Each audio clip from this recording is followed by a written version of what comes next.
All right, here we go. Late night happy hour. Allie's back. I'm back. Like the hair. Nice job. Nice job. Thank you. Thank you. Do we do this tonight or not? I don't know why I reached out. I feel terrible. I know what it's like to lose these basketball games as a fan. I'm not involved in these spots very often. Adam roots for a team and a program that's better than the team I root for. But Lordy, look at this mess. Look at this. I mean, he's got the bright. Don't laugh. It's rough. It's to be this close to the Final Four and the way that game unfolded. That was ugly. God. Jesus Christ. I'm sorry, Adam. Oh boy. The man is from Ann Arbor. I'll never question that again. I'm more mad at myself too. I was still alive in Last Man Standing, and I said I should just take UCLA because then you're happy either way. Right. And if Michigan somehow wins by between 1 and 6, nice. Right. It's a dream.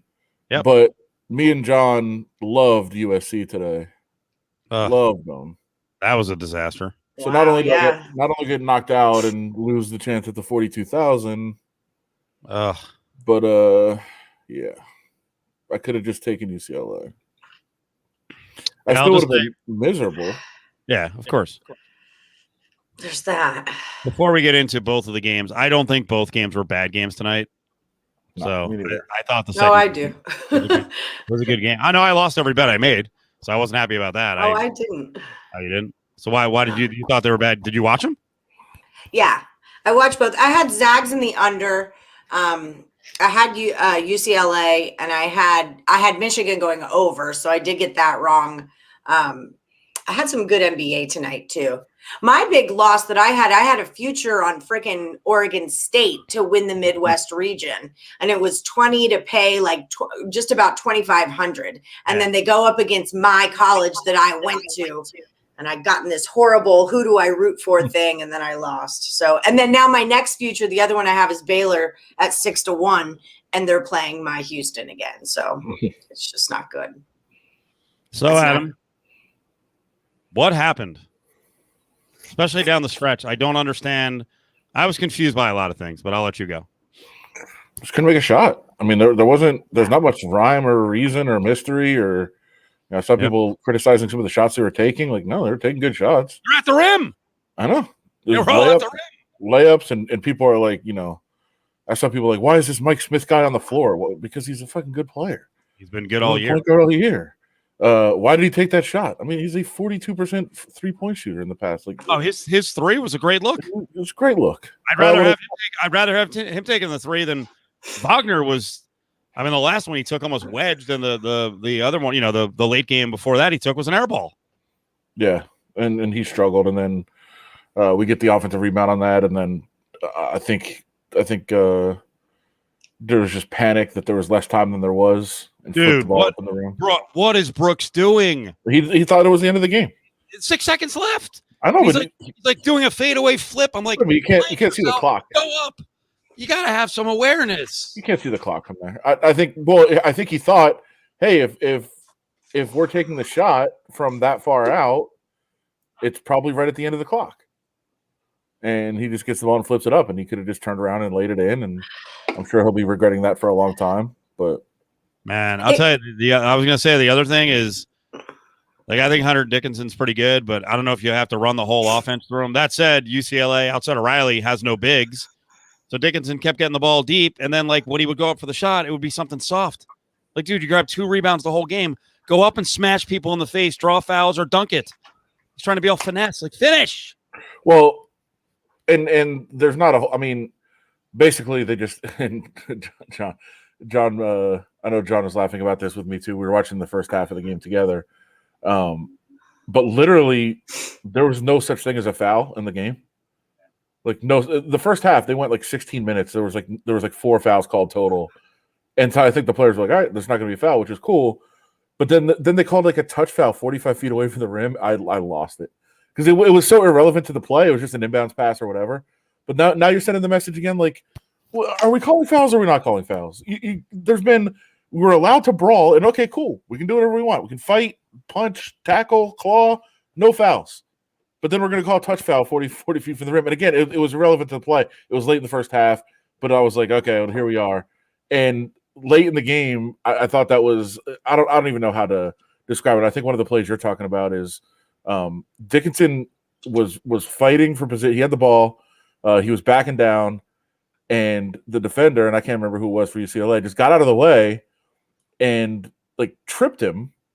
And Dickinson like had his layup, and he's like, "What the hell was that?"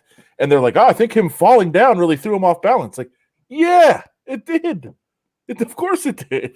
This guy just falls down and he can't score. Like, but it's a layup at the rim. He still should make it. And there's, they missed the last 8 shots, and some of them were really good shots. I mean, what are you going to do? There's not much more you can do than get a layup. You just can't make them. Yeah, you and every other person in KC, Chief. Allie, we cut you off. What were you going to say? Oh, I don't remember. I was just listening. It was their game to lose, and they lost it at the end of the day. And my thing with UCLA was that they're really good at shooting threes, but they're really bad at defending them. They're like 242nd in the nation at like defending the 3-point shot. So it was just ugly. It was just ugly. Well, they're a bad defensive team all year. I mean, they've been much better in the tournament, but they weren't a good defensive team all year. So I guess, they finally got it a little bit, and there's not much defense. Oh, that's the luck that this team is on. I have to go find the stats, but there's no defense to a free throw. Right? It's gonna take me a minute to find it, but they showed, and 3-point defense really there is an art to defending the 3-point line, but for the most part it's a lot of luck too. You're mostly just teams are taking threes and they're making them or missing them. The last 4 games, UCLA's opponent have shot. Oh man, I have to find the exact numbers. I don't want to get it wrong. But they've shot like 20% below average in threes and like 30% below average on free throws. And one was a loss in overtime, or one was a win in overtime, and one was basically a loss at the buzzer. Did Brady find it? Yeah, I think he did. Good. This is a different one. I have to go find it. But Brady did send me this. UCLA was 220th in free throw defense in the regular season, and now their teams are shooting 34 of 70 from the free throw line against UCLA in the tournament. 49%. Wow. 49% from the free throw line in the tournament. It's crazy. Well, just the fact that they've been to an overtime in their last 3 games, that's kind of what pushed me for them on the side. And then also, and I thought everyone in the world would be on Michigan, but then also for the over, which did not cash for me. But that was really impressive to me. 3 overtimes in 5 games. That was really showing me that you're here to play and you want a piece of the action. How about the fact that the tournament committee, F the Pac-12, puts UCLA in at an 11 seed in a play-in game for TV ratings against Michigan State, and they still made it to the Final Four. And no one can argue with that UCLA, as one of the best teams in the Pac-12 conference, got F'd with their seed and put, in the rating spot. So they overcame. I don't know. I think the Final Four, I think that the games are going to be terrible. I think they're both going to be blowouts, which is amazing, Adam. Now think back, and we talked about this too, Allie. For the longest time, the bet up on the board that we discussed was taking the field against Baylor and Gonzaga, and now here we are. Yeah. And Baylor and Gonzaga are in the Final Four, and frankly, the other teams are not going to knock them off. I'm glad I played the 150 now. I mean, I'm losing on that bet, but you bet a lot, didn't you? Yeah, but I was hoping to be able to hedge against it, and I started panicking after the Sweet 16, and it was still only minus 150. So I bet against it the other way. So I'm going to lose a couple hundred in juice on that. Yeah. But I was hoping that I could lock in a guaranteed profit. That's not going to happen. Wait, Allie, you really? I couldn't. I actually sent the ticket. I had them to win I had them to win the whole tournament, and then I had them to win the region. And the reason I couldn't hedge was because they were playing Houston, who was like minus 300. And then I was hoping that maybe I could in-game at some point, like if they got an early lead, then I could jump on Houston, like, even at even money, I would get my money back. But it never happened. That game sailed away. So it was on my mind. It was definitely on my mind, but no, I did not have the opportunity. Brady, thanks for sending me those, but I found the one I was actually looking for. BYU during the season shot 37% from three and 73% at the line. Against UCLA in the tournament, 18% from three, 56% from the line. Alabama during the season, 35 from three, 71 from the line. UCLA, 25 from three, 44% from the line. And Michigan, 38% from three, 77% from the line. In this game, 27% from three and 55% from the line. That is absolutely unbelievable. And also, like, not sustainable, except we talk about, like, short sample sizes, right? Like, you can have 3 straight games where teams just can't shoot at the free throw line against you. And that's not you doing anything. That's just good luck.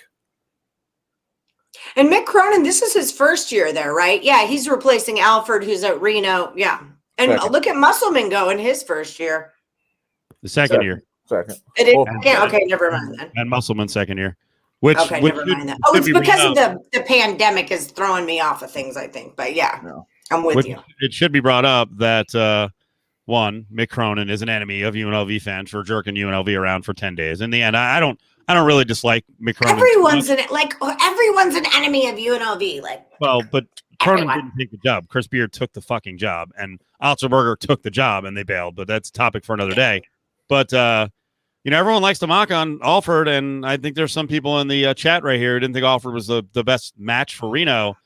They are going to be good next year, Reno, and the core of this team, a lot of it is Alford's team.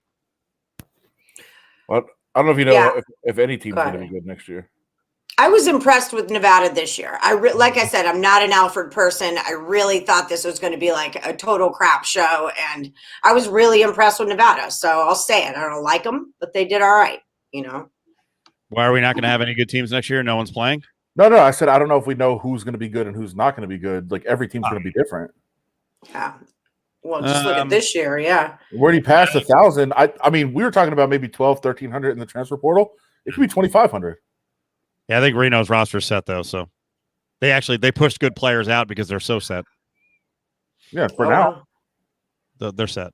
I don't think they're losing more guys. I don't think they would have pushed out 2 of their sophomores if they didn't think their roster would. You're right. I mean, anything could happen. I guess in 2 months, if I'm any major conference program, I'm going to every single school and I'm like, yeah, we'll take that guy, and that guy. We'll take that guy, and that guy. I'm just taking everybody off the rosters. There's no punishment. Not punishment. There's no sitting out. There's no nothing. You just transfer whenever you want to now. Yeah. Well, I think there's have to be cash involved in that. So someone will get caught at some point if it's like that sort of mass transfer to big schools. So Kentucky looks at Grant Sherfield or Reno and is like, you know what? You're worth $75,000. Let's go. What are you going to get an Arizona or LSU coach on tape paying somebody? What does it matter? Yeah. Actually, it didn't matter. They slapped themselves on the list. They missed 1 year in the tournament. LSU didn't even do that. Yeah. I think this is a good point too. The transfer portal is jammed because a lot of rosters are screwed up now with the super seniors. I was just looking at the UNLV football roster because they just started practicing in the designation of the super seniors. And and by the way, Brady, this might be the case. Cofield has 30 more years for Rutgers to make the tournament again, right around the corner. We'll see. Yeah, their team is bailing. So their big guy, Miles Johnson, is now, I think he's down to Stanford, USC, and UCLA. So great. He graduated. He wants to go to grad school, and he wants to go back close to home. So he's been at Rutgers for 5 years now. So I don't blame him. Those are good schools. Boy. That's a match is funny. University of Transfer Portal. That's good. I like it, Jim. Yeah, UCLA is interesting too because you do realize Jalen Hill wasn't playing because he's had some kind of personal issue, but you do realize who Cody Riley and Jalen Hill are, right? They're 2 of their big men. Are you talking to me or Adam? They're thieves. Going exactly. Going back in history, they were actually the guys who were on the China trip, who got caught on the China trip with LiAngelo Ball.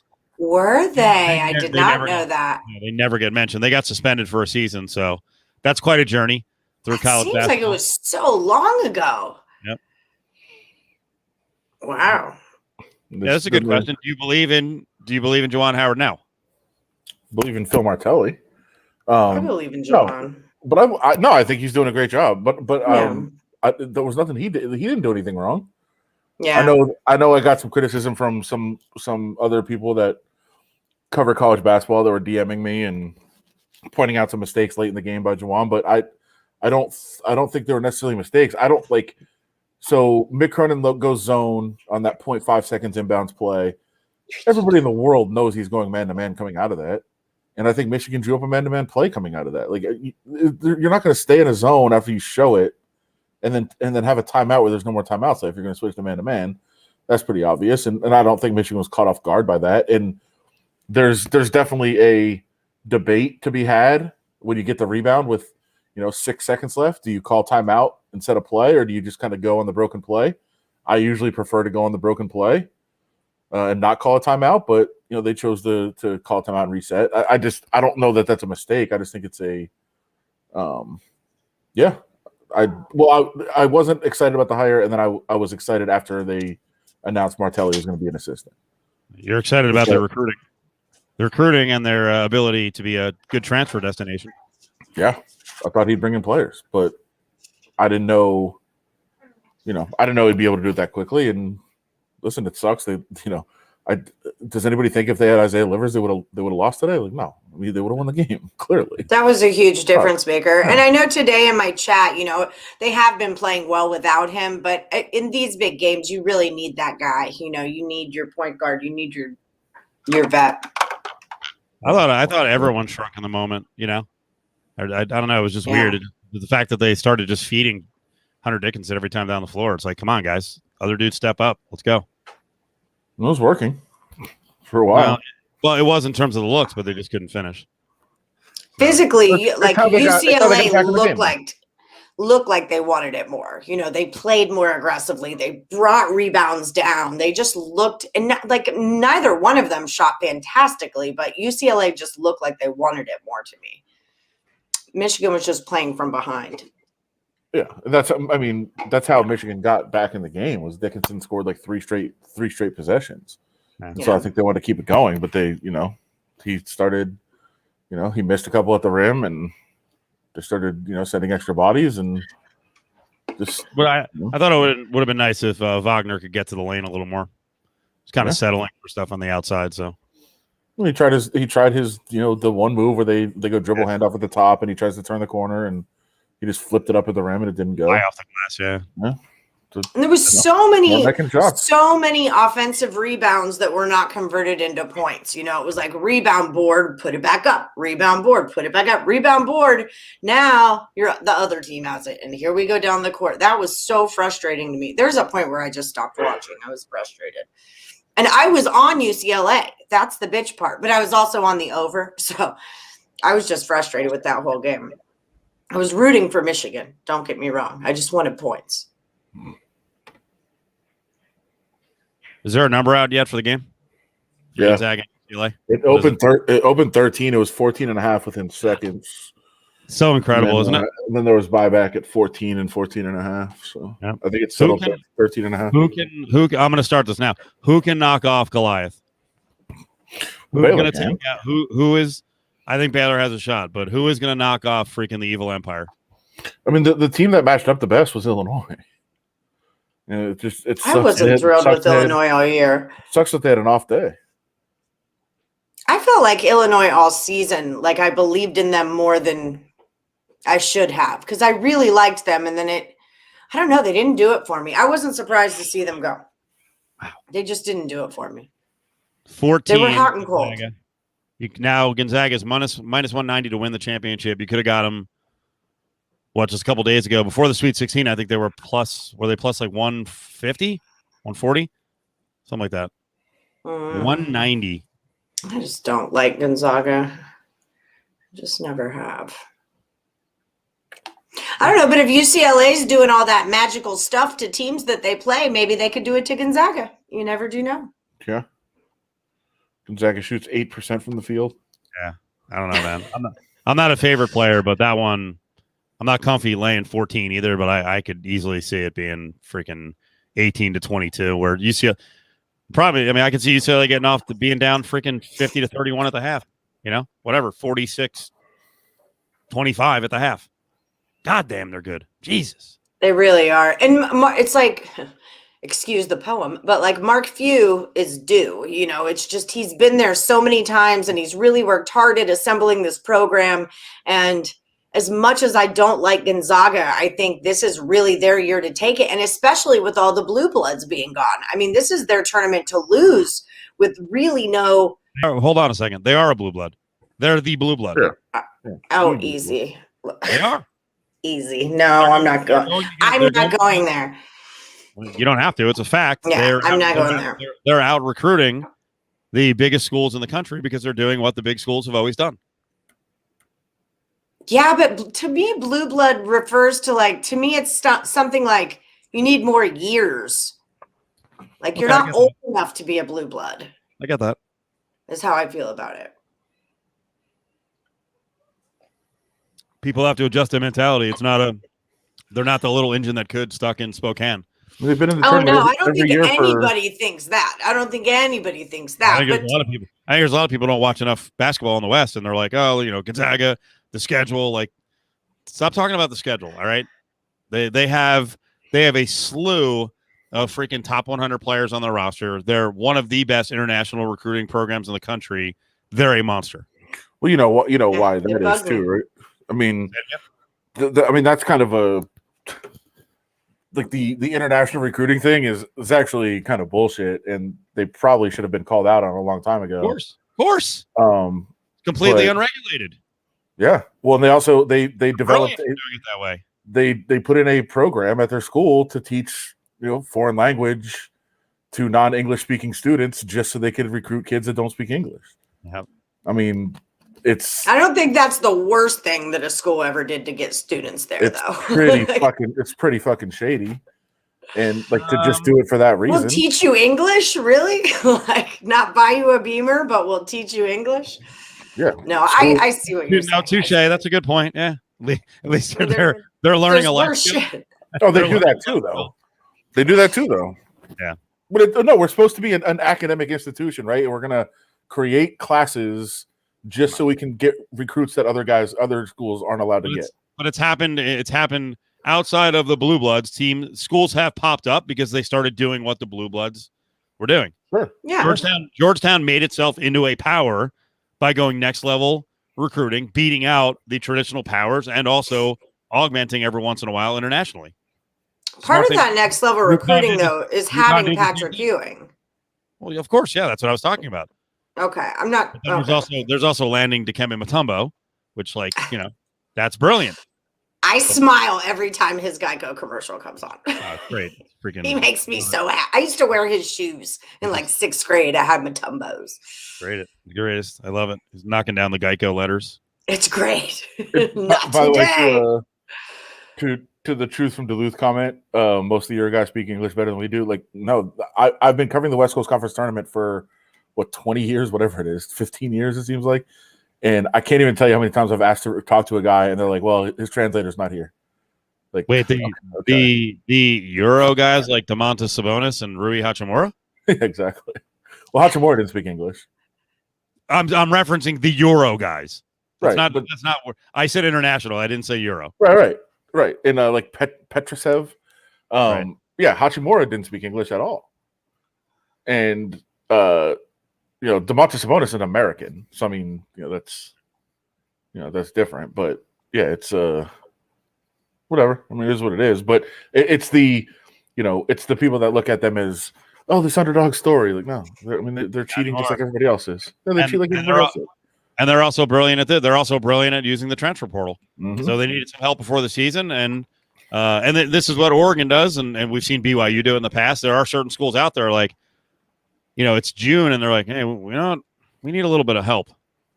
And then all of a sudden you're like, oh, Andrew Nebhard from Florida? Oh, he's available? Okay, come on, let's go.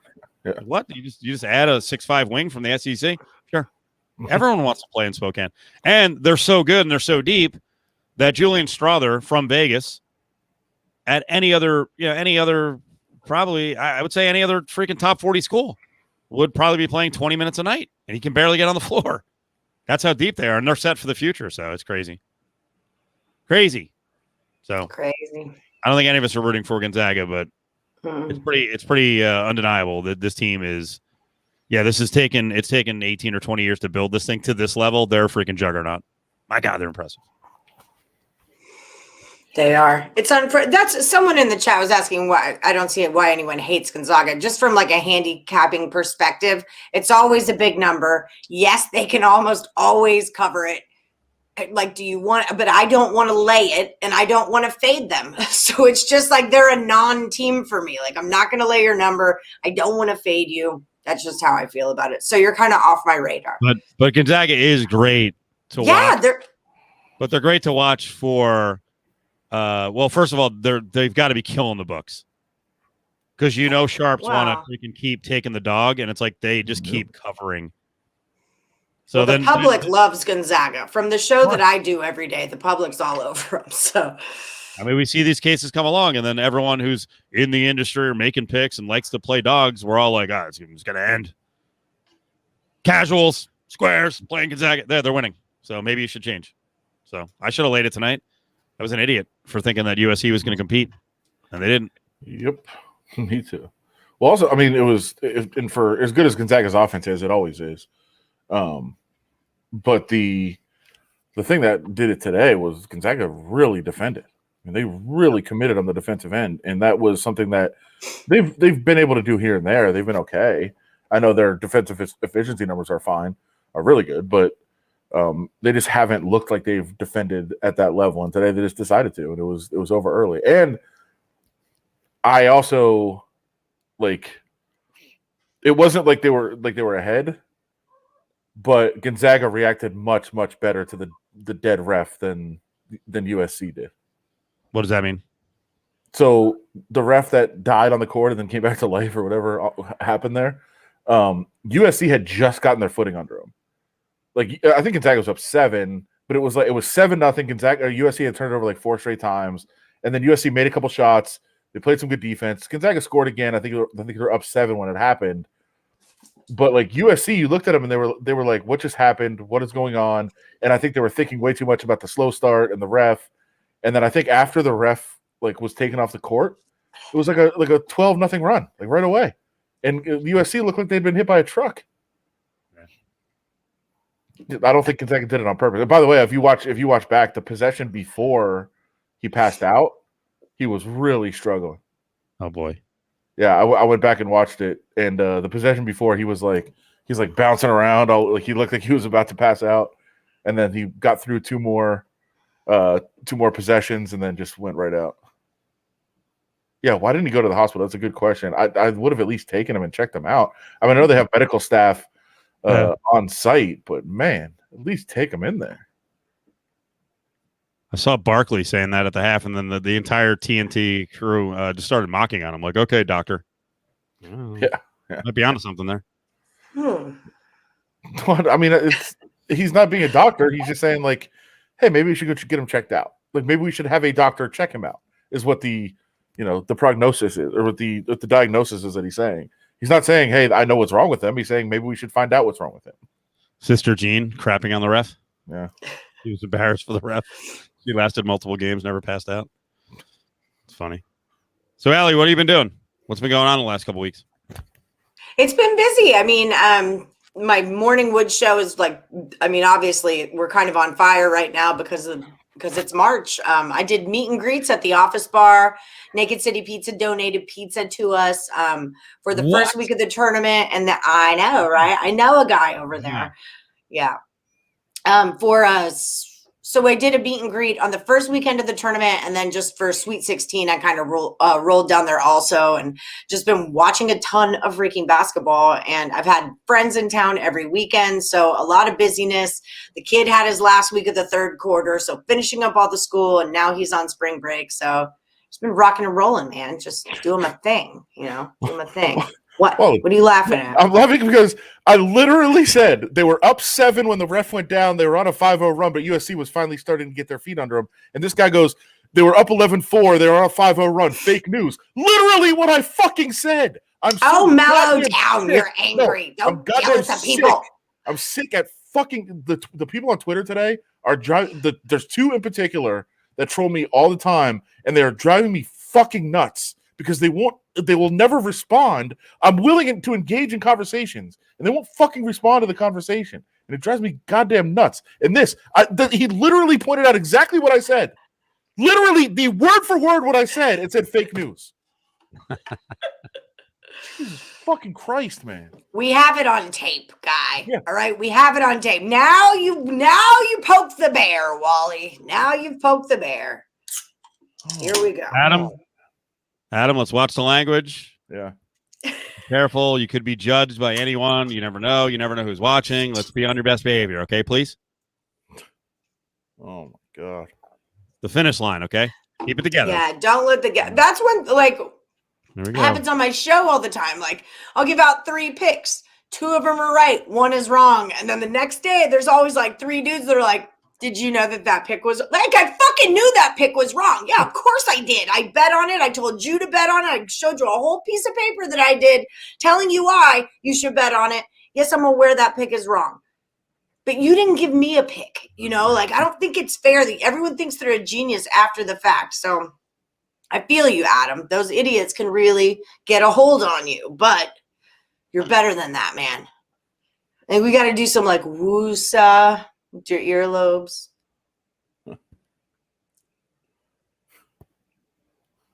You guys are scaring me. The silence is scaring me. I'm just putting up comments.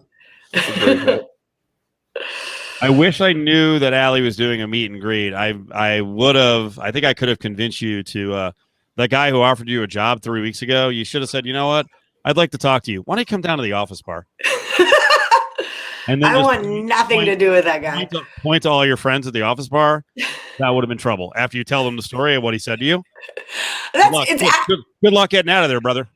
It's actually where I was when I got the original text. I was sitting at the office bar and I showed 3 people. I was like, look, I just got a job offer from our rivals. Look at this. Yeah. So it's actually the whole story began there. It could have ended there too. I like that. Turned out to be a complete clunt. Yeah. Oh, he really was. He really was. He is. I don't want to past tense that. I don't think anything changed with him in the last 3 weeks. No. Yeah. I'm going to go with he is. So. No, there's an instability that's going on all the time. People who do that, they're constantly in angst and yelling at people and trash talking people. There you go. Wally sort of apologized. He's just trying to get you worked up. It worked. Let out to me all the time. So, Allie, you haven't been on a while. We didn't get your reaction. Maybe you don't care, but you're around UNLV. You know of TJ Otzelberger. What do you think about him leaving? And then everyone aside from me in the market has been like, dream job. What can you do? Okay. I don't know. I think there's a lot of people who are still pissed off about it. You could honor your commitment. That's what you could do. You could honor your commitment, TJ. Just thinking here. Freaking Jenkins came all the way from San Diego. I don't want to say SDSU, San Diego State. South Dakota State. South Dakota State. He came all the way out. He rode a bench for a year waiting to get on this team. And now we're all just leaving. Now we're, it pisses me off. Home. Kruger made a commitment. Yeah. Players make commitments. Yeah. People around the program are trying to freaking make money and resurrect things. There's a commitment there. You don't just let down a couple of people because your dream job opens. And on this show included, anytime I've got to talk about TJ Otzelberger, I have said, I've been betting on this guy for 3 years at South Dakota. I love this guy. The Jackrabbits put their pedal to the metal. They just keep on going, score. No one sees him coming. I was so effing excited for Otzelberger to come here. And I told everyone who never heard of him, which was everyone, how great he was going to be. So now I feel like I put my good name up against you. Not that my name's that good, but you know what I mean? I vouched for you, Otzelberger.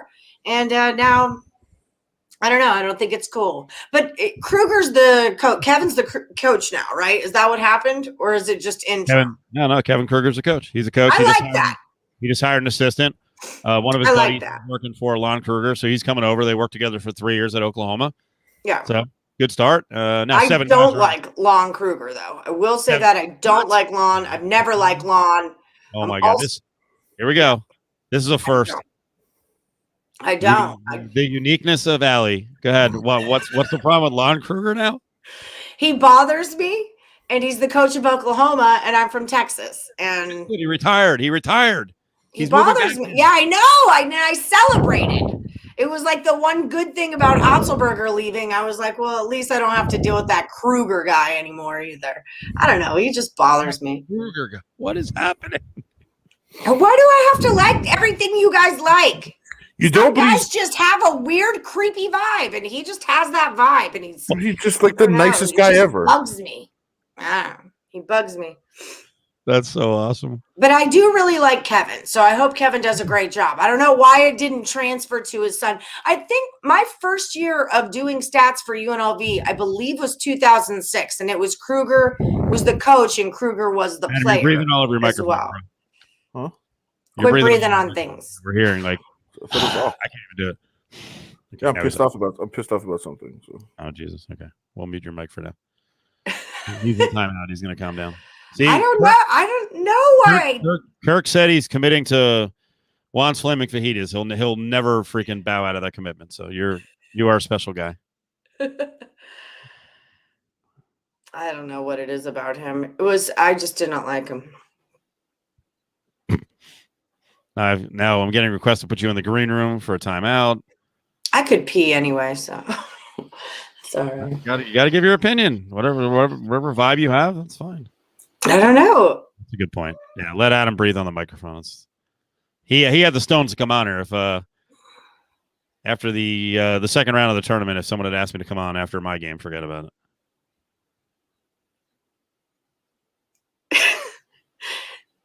How your mic's not on?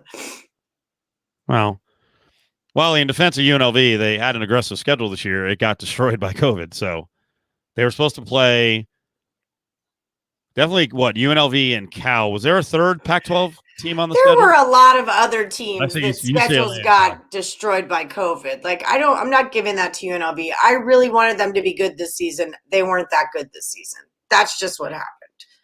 Iona Dance, they played freaking 12 games all year. They made it. I wasn't commenting on their season. I was commenting on the schedule. Wally said they need to play Gonzaga in 3 Pac-10 teams a year. No more Revenge of the Nerds and Adams College. They opened with UNC in Alabama. Yes. And then had to get kicked in the teeth by Davidson. And they had UCLA. First game of the year, Montana State was a shit show. That was bad. And frankly, they may have lost. They had Eastern Washington and Pepperdine on the schedule. They may have lost to both of those teams too. So, yeah. But no, they had a good schedule, and they're gonna have a good one next year. So, Kevin Kruger under a little pressure to succeed early and also succeed against a good schedule. You don't want to have a Marvin Menzies season where you get crushed by the schedule. Well, but the cool thing is, remember when Rick Pitino wasn't allowed to coach, but Richard Pitino's at Minnesota, and all of a sudden Minnesota was a real good school. What do you think? Like, who do you think Richard Pitino's calling? His dad, who's bored, not doing anything? Well, now Kevin can call Lon. Maybe this is like a 2-man show. Carry on the good name. You never know. Lon is going to be around, so I don't know how he's much available. Yeah, he's here. He's moving back. He bought a house in Southern Highlands, so they're retiring here. Adam, what do you think of this? Was TJ not a good fit in this city? What do you think, Allie? I mean, it's Vegas. We're a transient city. Like, anyone fits in. It's like Too Short says, you got to get in where you fit in. And at the end of the day, I think he had think he had a great coaching. I love his coaching style. I love him as like a guy who makes you look each other in the eye and shake hands and act like a man and, discipline and things like that. I like him for that. So maybe discipline doesn't work well in Sin City, but I don't know. Why are you laughing? I was laughing at something related to what we're going to get to. Yeah, I don't think TJ had a chance here to get real involved. He did the first year. He did all that. He did all the caravan stuff, but year 2 just got destroyed by COVID. It's not like you could get very involved. We were all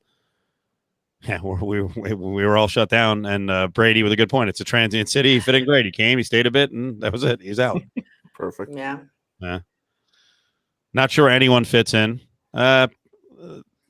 We'll see what happens with Kevin. I think he's going to do a good job. So, yeah, I think he really understands the culture of UNLV basketball in a way that like maybe no one else out there can right now.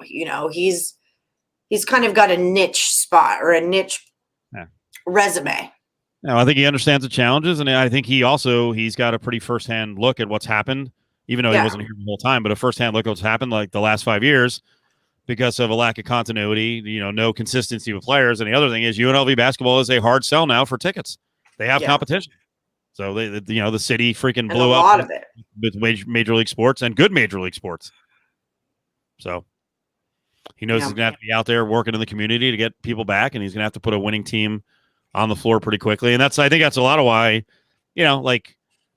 especially like Donovan Yap, I think is going to be a good player. He's in the transfer portal. Like Donovan Yap on an established team, to keep him on the bench for 2 and maybe start playing in his 3rd year is okay.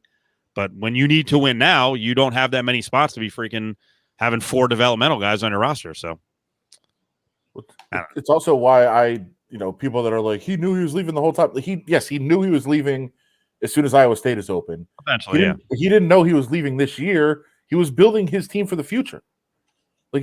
Clearly that's what he was trying to do.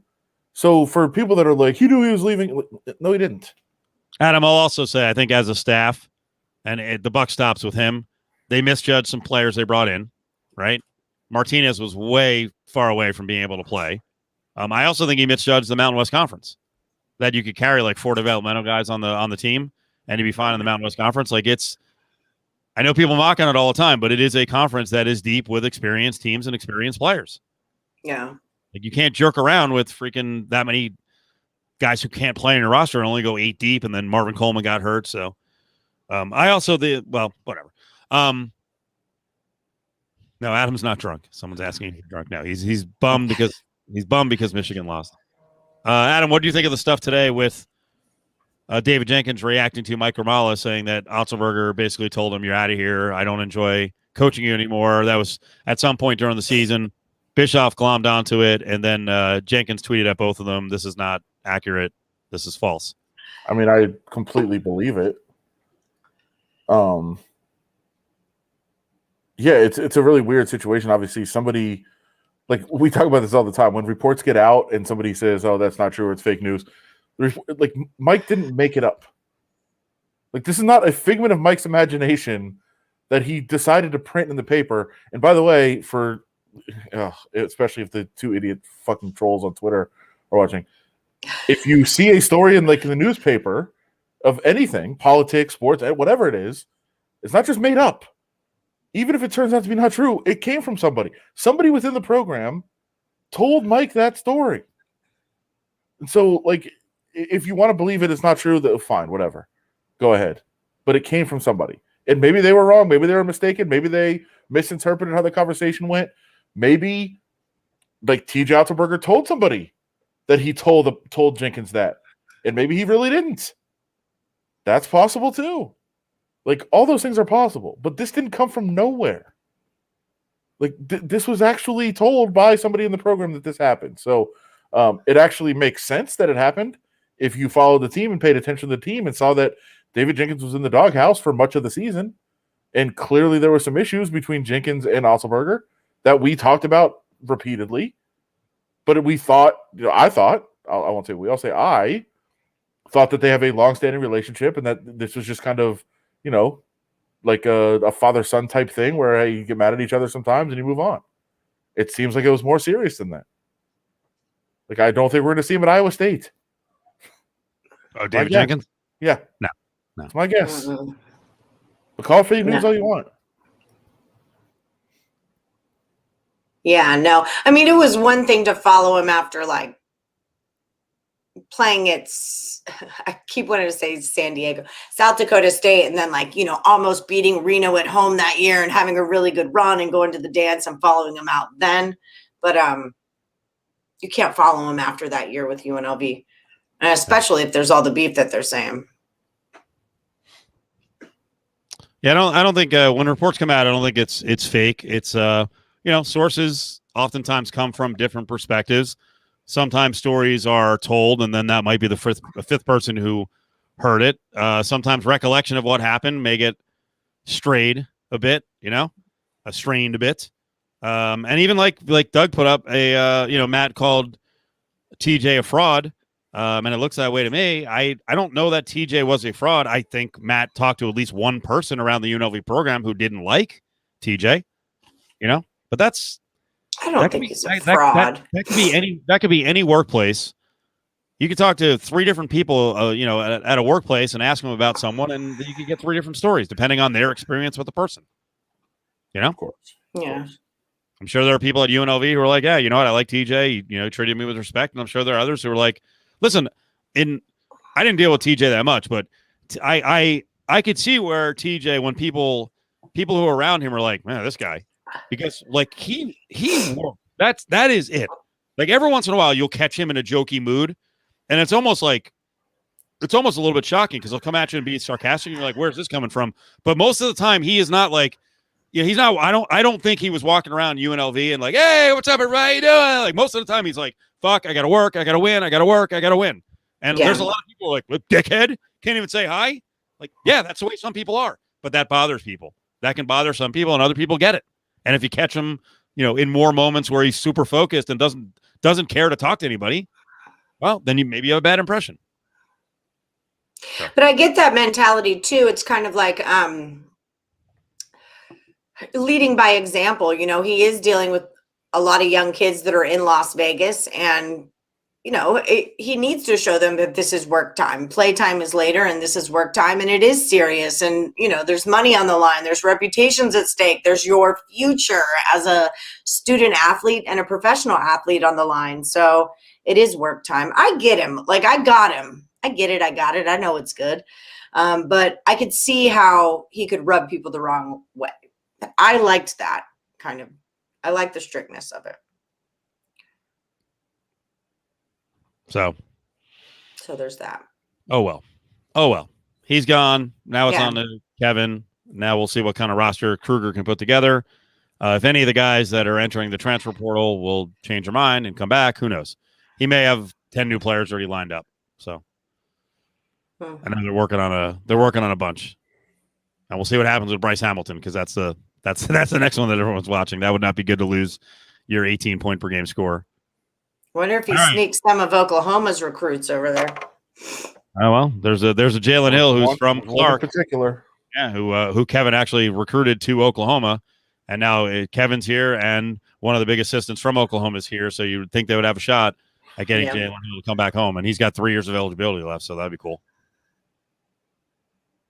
I could live with that.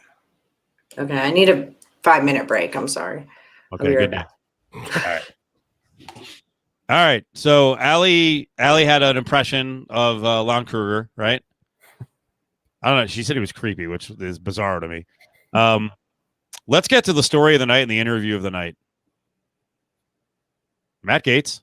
Oh, yeah. Tucker Carlson. What the fuck is going on? It's weird. I did like that he kept trying to drag Tucker in.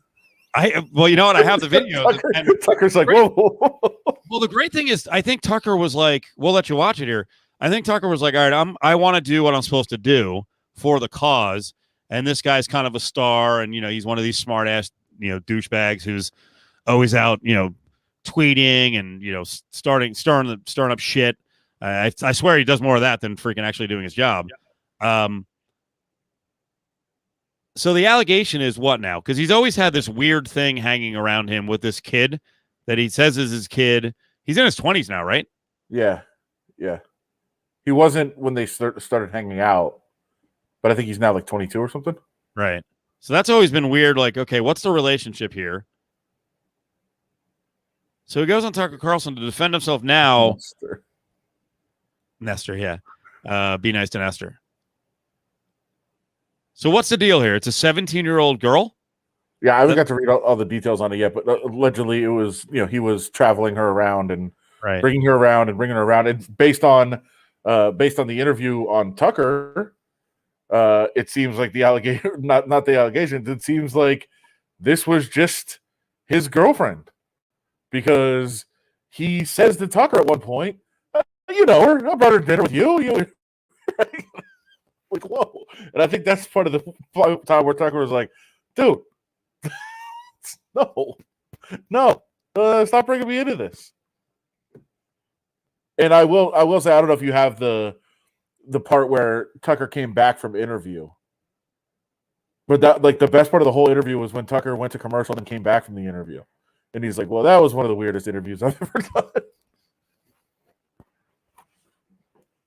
That was great.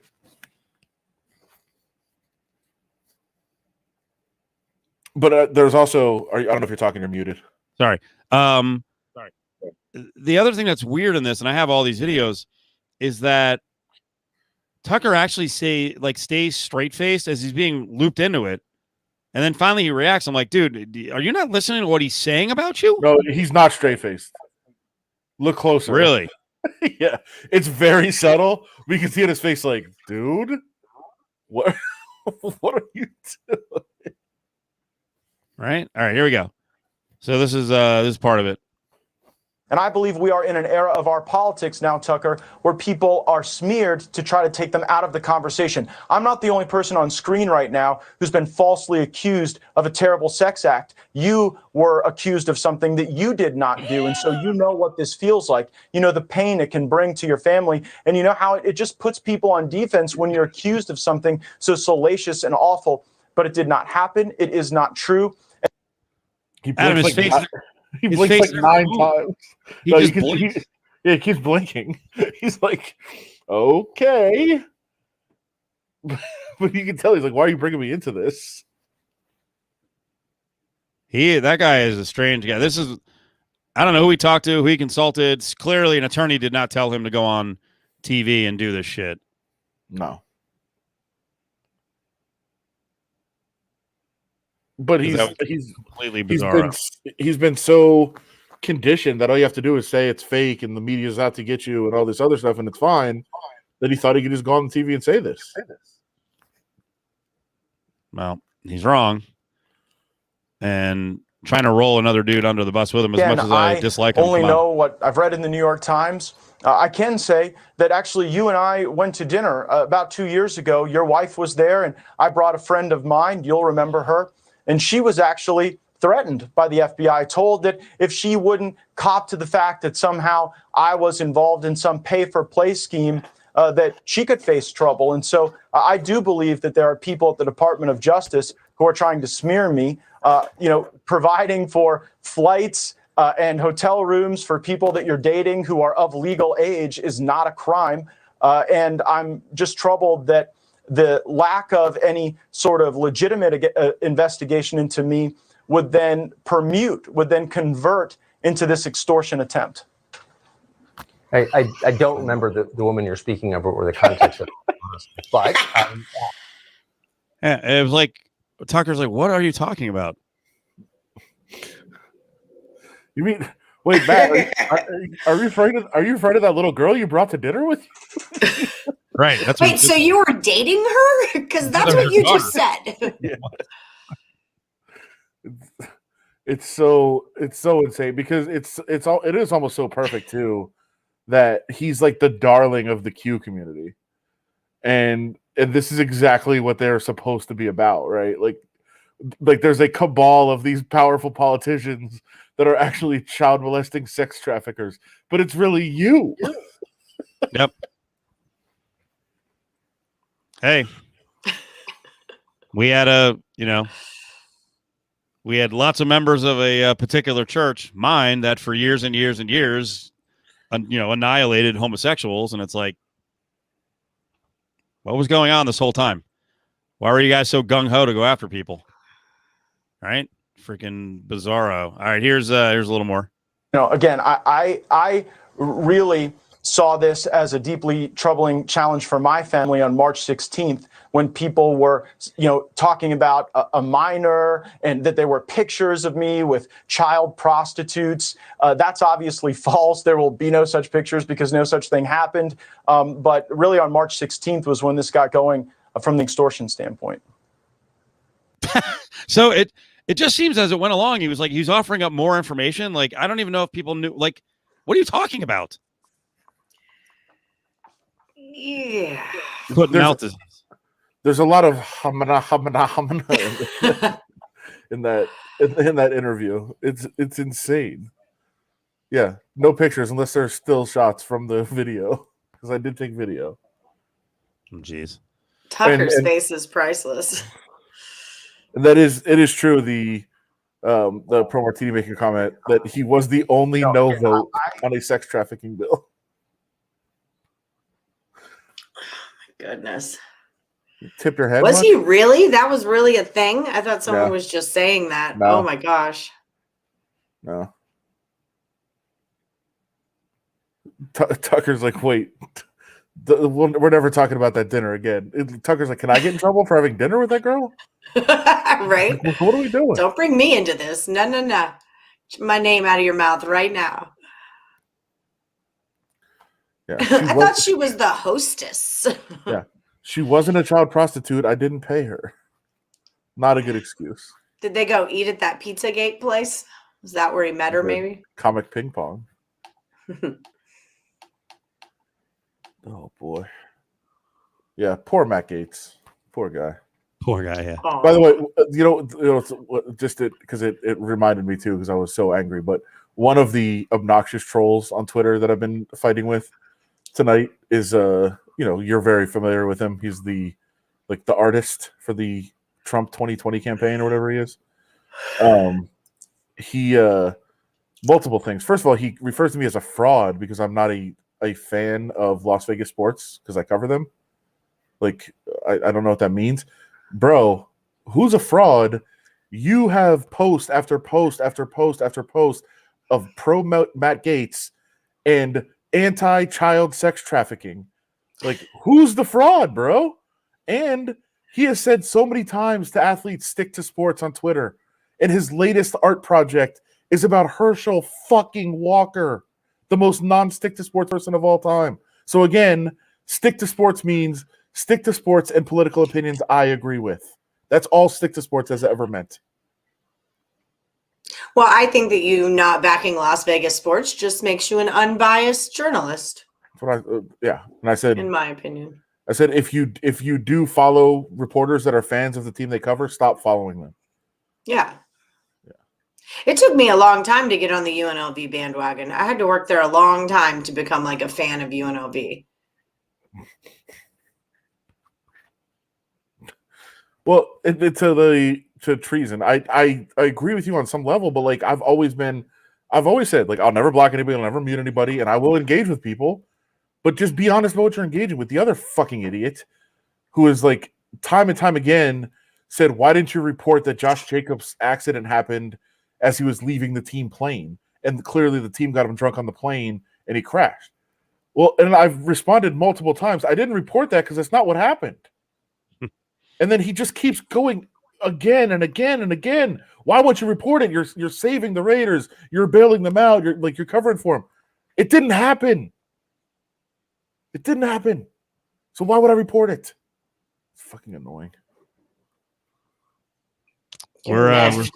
We're 13 months into the pandemic, and we still got Karens on the loose. Did you guys see this one at a Pizza Hut? We got one coaching the Baylor women. Oh my god! Oh my! Yeah. I double cashed that game. I middled it. Nice, good for you. What a good one. Do I have to call corporate right now in front of your store? Please, goddamn piece of shit! You don't cuss at me!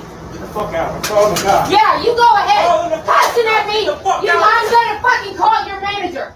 And act like you're gonna throw something at me! You don't cuss at me! You goddamn piece of shit!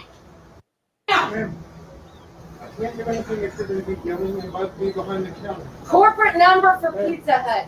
You know what's great about all this? The first guy was yelling at her. Like, what does a dude make a day? Exactly my thought. The first thing I was thinking of. Like, fucking take a pizza and smash her in the face and go, see ya. Like, fuck you. I love the threat by the lady. Like, you're going to lose your job. Who cares? Who cares? She's like, God damn, these people are working at Pizza Hut. Leave them the fuck alone. Jesus. Allie. I think that's like I think jobs are hard to come by right now. Like, I agree with what you're saying and that, like, fuck this hoe, but at the same time, like, jobs are hard to come by, and Right. Pizza Hut supports a lot of families, so You can't just necessarily always walk out on your job. I wish he could. I have a lot. Okay, right now. But he threw that at me, and I thought he was gonna throw something at me. I want it remade now. And you're cussing at me and calling me a bitch and throwing pizza at me and trying to throw pizza at me. No, you tried to throw the pizza at me. You tried to throw the pizza. Your manager is gonna see this video. Your manager is gonna see the video. I want a pizza remade. I want to talk to another manager. I want to talk to another manager. It's a pickup Pizza Hut. Like our staff of 23 is hiding from you. Like, what are you talking about? Are they in Texas? Does it say Fort Worth up there? Yeah, it is. It's got a real Texas vibe about it. Yep. That's one of my favorite things to say when someone loses their shit and you're in the restaurant industry is when they say, I want to talk to your manager. I always say, I am my manager. Like, I might not be the manager, but I'm my manager. So Now what? yeah, they don't necessarily hear that little part of it, but they go away. Yeah. I feel like I don't even have to see her face. There's no way she has a mask on, right? I thought she did actually. Oh, does she? Okay. When she turned her head, but I'm not sure. I was looking for it. I thought I saw one. Has there been a follow-up? We don't get to see her. Oh, there she is. No mask. No mask. Yeah, you can say it. Oh, okay, maybe not yet. That's the other thing. Screaming and Her yelling. face just looks very white. Yeah, her face just looks very pale there. Yeah, it's on both sides. Like Steve, you're talking about like, hey, you know, this job is not worth it. Like, just throw the pizza at the lady and like get fired or quit or whatever, and like move on. Like, I say to people, like, when you're getting mad at like employees at restaurants or grocery stores or wherever, fucking leave them alone. Like, seriously, it's so obnoxious. Like, they do not, as you said, they don't get paid enough to put up with this. It's not their job to put up with this. Just stop. Come on. What she screamed out a rebate. I assume she means refund. Yeah, a rebate. Wants her money back. Like, what? First of all, get the term right. But like, lady, if you know, even if I went in, if I paid for a pizza, and I went in there and they're like, "Sorry, we're not giving you a pizza. We just don't feel like it. No pizza today." I would just be like, "That fucking sucks," and leave. Like, I'm not gonna throw punches or like demand to like. Okay, chalk this up as a loss. This guy's making $8. Like, what are we doing? Exactly. Where's the transfer portal when you need She's it? got to go in the pizza portal. Yeah. They make pizza portals too. Okay, that's where she could go. A remake. Who knows what you? Come on, man. Oh, remake of the pizza. Oh, A remake. But did he actually throw pizza at her? I don't feel like he did. How bad? She would have like had it in her hand and showed it. Like, he threw that at me. Well, I'll say it like tonight. I was at a restaurant with some friends, and I just ordered something like real small, like basic, and like they brought it down. It was wrong, and I was like, okay, cool. Like, what am I going to start like demanding? Like, come on. And then one of my friends said something like, hey, this was wrong, and the waiter was like, okay, cool. And they're like, they're probably not even going to really fix that. And I was like, yeah, that's fine. Like, what? Or it was like, if they had, it was a, whatever it was. It's a minor detail, whatever. Like, they're not even going to really fix that. They're just going to change this over. I'm like, okay, fine. That's like when I get, because I don't eat meat, so I'll get like an Egg McMuffin with no meat, and then like I know they just took the meat off because I can still taste the meat juice on my shiz. I hate that. That's beyond. But I mean, that's just. But so I went out on a blind date a few years ago with this guy, and we're sitting at not Jason's Deli, Panera Bread, and he gets a Greek salad, and they bring it out, and the dressing is not Greek dressing, and so he tells the waitress. This waitress is like 17, maybe 19 tops. She's a newbie, and he's like, "This is not Greek dressing," and she goes, "Oh, I'm sorry. We're out of Greek dressing. Can I get you another kind?" And he looks her like dead serious and goes, "How am I supposed to eat Greek salad without Greek dressing?" And I was like, okay, you can pay the tab and we will never speak again. Like, sorry, friend, that did it. But yeah, you can't behave that way. By the way, my only takeaway from that story, first of all, it's hilarious. But second of all, the difference between 19 and 17 matters if you're Matt Gates. That's fair enough. Big deal right now. Remember Tucker? We went to dinner. I'm just remember? trying to be No. accurate with numbers, like I'm picturing her in my head, and yeah, like her little Converse on. Like this girl doesn't even know like what Greek dressing is. First of all, I'm not going to accept Panera Yeah. slander.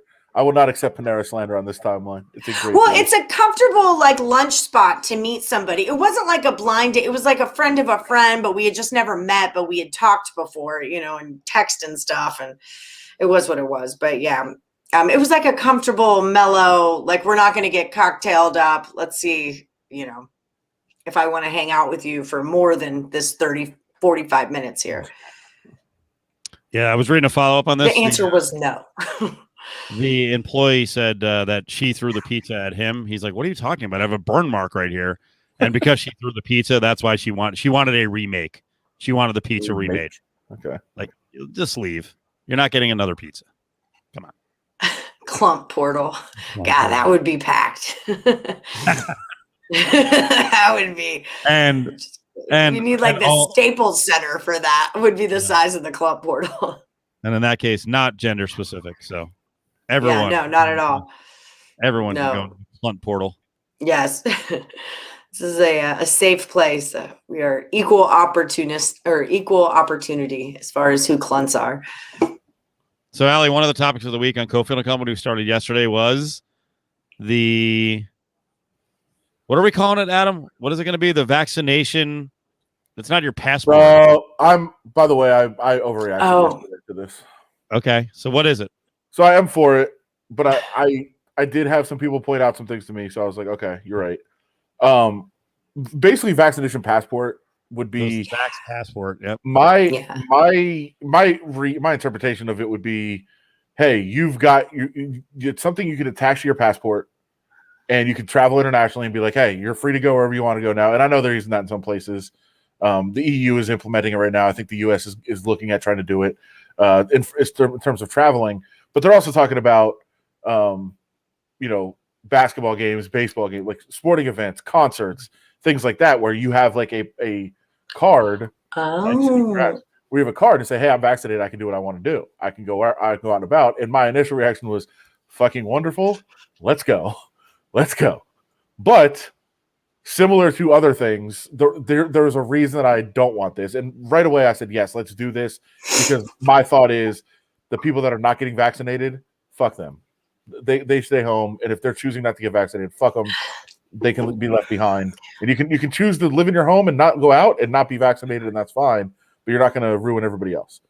The problem is similar as it is in other things, and I can't believe I didn't think about this, because I made this argument last week on Law and Sporter when you weren't there.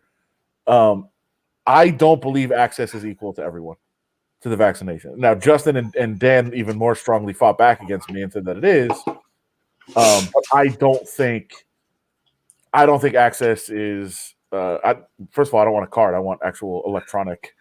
Like, I want something electronic that you have like on your phone or whatever. I thought you were talking like microchipped into you. Yeah, good. I'm fine with that too. God, you're nuts. But I don't believe that that the access being equal for everyone. I think that is not fair. Because if there's certain like underserved communities in terms of getting vaccinated, then that kind of screws them over. So that's not cool. But I also am all for Marcus. That's not true. You don't know that.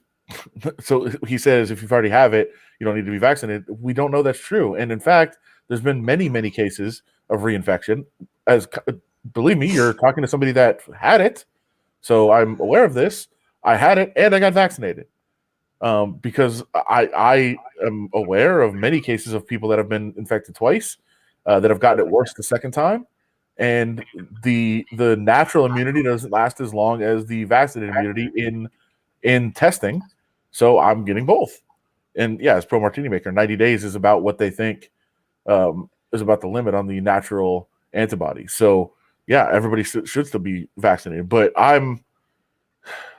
and I thought this too, MF Stick, if you're going somewhere that requires a passport, you have access to the vaccine, which is true.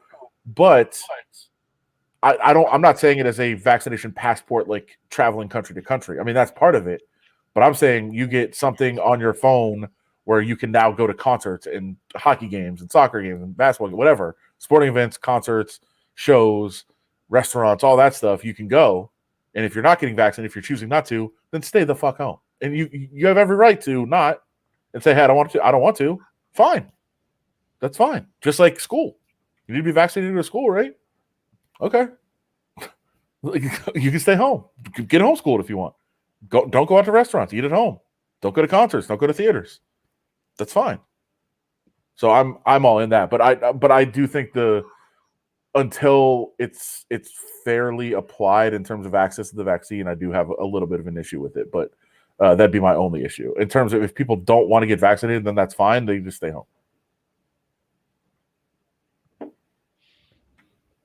Allie, you're making faces. I don't want to get involved.